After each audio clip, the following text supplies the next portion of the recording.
as you can imagine. Joining me right now, Paul Taiella, who is Vice President of Government Affairs for the Commerce and Industry Association of New Jersey, and Jim Walsh. She's the Program Director for New Jersey Citizen Action. Welcome to you both. Now, I know, Mr. Taiella, you are against this tax. Why? We're against it for two reasons. The reason that the insurance tax increase is likely to kick in is because the unemployment insurance fund is broke. Now, the fund is filled by two sources, a tax on companies and a tax on workers, but companies pay about 85% of that. And the primary reason that the unemployment insurance fund is broke is because the legislature has taken $4.5 billion out of it in the last 15 years. And so it's our position, not that people who are out of work shouldn't be paid their employee benefits, is that the legislature needs to find this money from someplace else in the budget to replenish it and to avoid this $350 million tax increase. Should businesses be hit with this tax during this tough economic time? Well, you've hit the nail right on the head. This is a very tough economic time, and a lot of people are having a really difficult time right now. You know, the reality is in last year's budget, the governor put over $200 million into the unemployment fund to actually prevent this tax from going through on businesses last year, and this year has actually put over $100 million into that fund, as well as infusions from the federal government to help offset these. So the state is doing things to offset these costs to businesses. And the resources that come out of the unemployment, the people who collect money from there, that's the income that they have that they wouldn't have otherwise. That money is going to be spent in local businesses in their community, spent on necessities and needs. And so we need to make sure that resources continue to be in that cut, put into the unemployment insurance fund.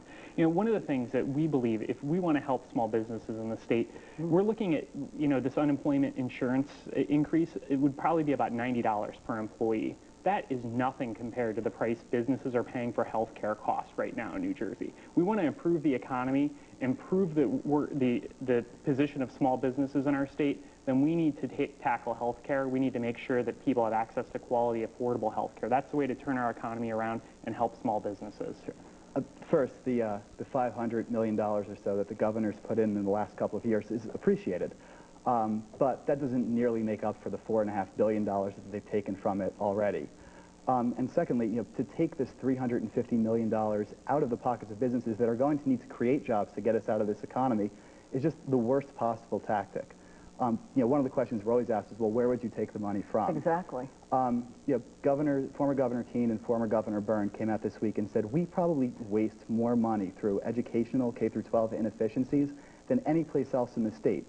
If we kept K-12 funding flat in the state, didn't make any cuts, we'd still have America's highest paid teachers, we'd spend more per pupil than any place else on the planet, and we'd have the lowest student-teacher ratio in the country. And so that's one avenue where we can look into, and to kind of take that off the table, but to automatically go into this unemployment insurance tax increase is just wrong.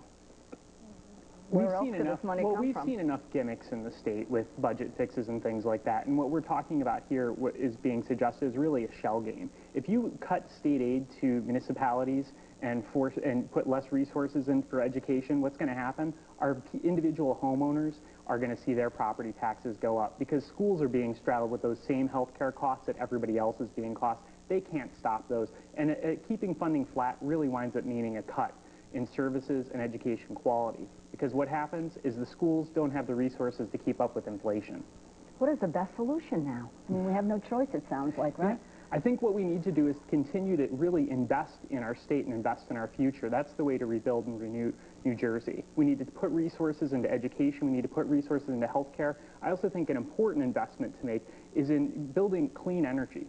New Jersey is poised to be a leader in solar and wind power. We've talked about that many times, and green jobs. Absolutely. We can create tremendous job opportunities in the state by investing resources into those industries and ensuring that workers have the health care coverage they need when they become unemployed, which is something that isn't talked about, will help make the economy stronger. And investing money in education will help build a strong workforce who is more educated and able to move our state forward. New Jersey's a high-tax state. It's the highest tax state in the nation, and yet we're broke. So something clearly is dysfunctional. Now, part of that something is the recession, and there's no denying that that's a significant part. But the other part of it is that there are inefficiencies within our government that we haven't begun to look at, going back, you know, before the 2006 special session on property tax reform.